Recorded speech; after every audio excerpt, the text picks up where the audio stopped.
Hey everyone, this is Felicia with The Book is Done. I am here to talk about the last book that I read for November. And it kind of ties into the first book that I read for December. They're not series books, but they kind of go hand in hand. She makes it seem like it, but they are not connected in any way, shape, or form. But it's by the same author. I am a fan of hers. Anything that she writes, I'm buying like ASAP. And so this book is called Do Not Open by Kiersten Modglin by K Mod. I am a huge fan of hers.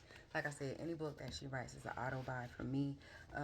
This book came out on October 31st, I believe. I think the book that came out before that one was called Hemlock, which was in September. She released Do Not Open on October 31st, and then she released another book, You'll Never Know I'm Here, in December, I believe. I want to say December 1st, I believe. I can't remember. I bought it as soon as I heard it. So, do Not Open. This book right here was such a good book. She does have a few series in the 41 books that she's written now. You'll Never Know I'm Here, I believe, is the 41st, maybe the 41st book that she has written. And she has two other sets of books within that are series, but these two are not. And so, Do Not Open is a nice psychological thriller where it's basically talking about how this author, she is an author, her name is Mari, and she was going through a few rough patches. She was married and she had a son that was killed. He was killed. He was in high school, and so it of course devastated her marriage. And her husband, was just like, it's whatever. And I just truly feel like because of what happened and their son being murdered, they didn't really talk about it much at all. But it is safe to say that Mari is, her and the husband are not together anymore.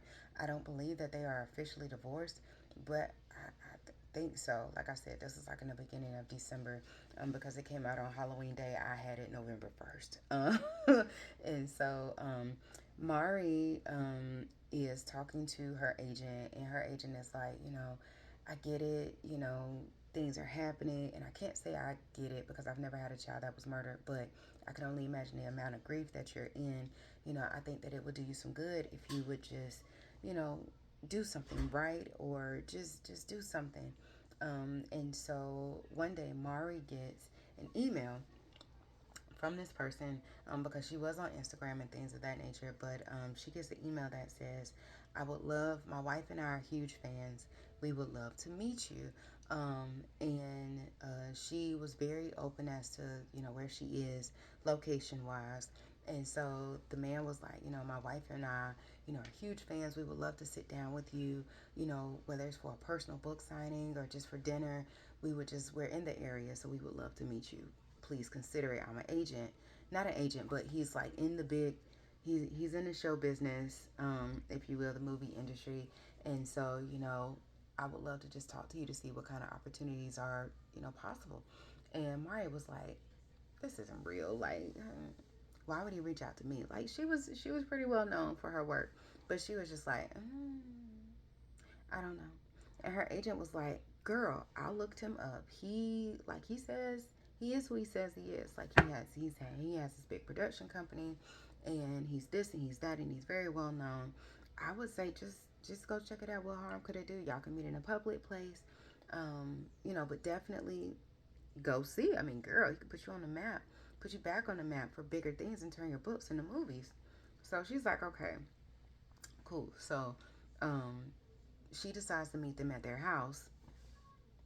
She decides to meet them at their house, and so she walks in, and it's like a mansion, and it's just like, what the lemony snickets is going on? Like, this is gorgeous. Like, he's a big time, person in Hollywood. Like, he's an agent. Excuse me. Surely, excuse me. Surely he can afford this. Like, and this is in South Carolina, I believe. So, she's just like, wow, this is amazing. This is beautiful. I love to talk to you about my books. And so she gets there and she realizes that the wife isn't there. Didn't really see anything, wrong with it because she has her own career in her own right, and she just wasn't able to. She had like an emergency call or something and wasn't able to make it. And so Owen is there. He's there, and he offers her something to drink, some alcohol, and they're getting ready to start eating. They're waiting, and pretty much he spiked her drink, and she falls out and she passes out. She wakes up in like this cellar type place, surroundings totally different from the house that she walked into, like this mansion that she walked into. It's like this cellar, and she's like, "What is going on?" She realizes that she's by herself. It's cold, it's damp, and she's like, "What is happening?" And so, long story short, and I'm not gonna give it away.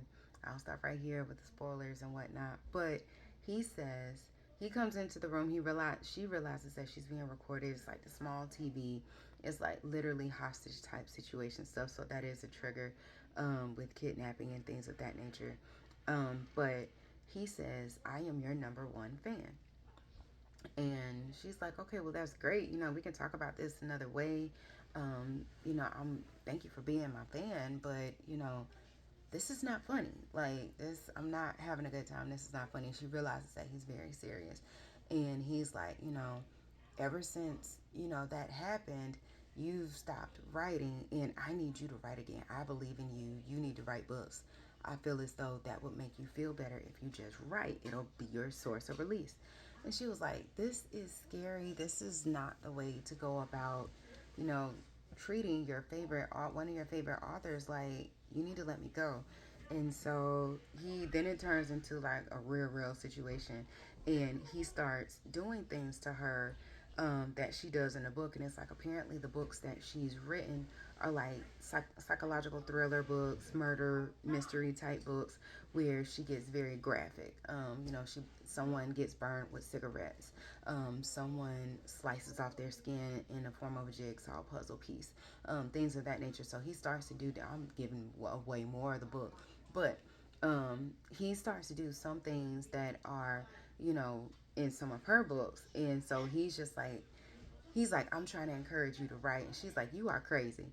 You are absolutely crazy." But then it's like she has to go along with it. So, in all things, I'm gonna stop right there. Please, please, please read this book. It will have you on the edge because for the majority of the book, I was like, "Oh, please let her live. Please, please, please let her live," because he is stressing me out. She is stressing me out. And it's like every time when she tried to do something, it was just shut down. And so, really, really, really good book. I would definitely read this. Do Not Open by Kiersten Modglin. I love her books. Another one of the reasons why I love her books is because they're only like 200 and some pages long.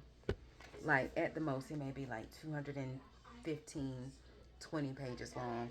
But other than that, her books are like between 175 and 199. Like this next book, of course, is a K-Mod book that I'm going to read of hers.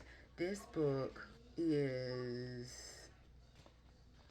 205 pages. So it's not that long of a book. It's such a good read. I would definitely start anywhere because, like I said, unless it specifically says it's a series, like it's one that I'm reading now. It's called The Arrangement. It's two other books along with that, The Amendment and The Annulment or something like that. It's all dealing with marriage, but it's so good. And so, definitely check out Kiersten Modglin. Do Not Open. I would definitely go check it out. This is Felicia with The Book Is Done, and I'm on to the next one. Let's go.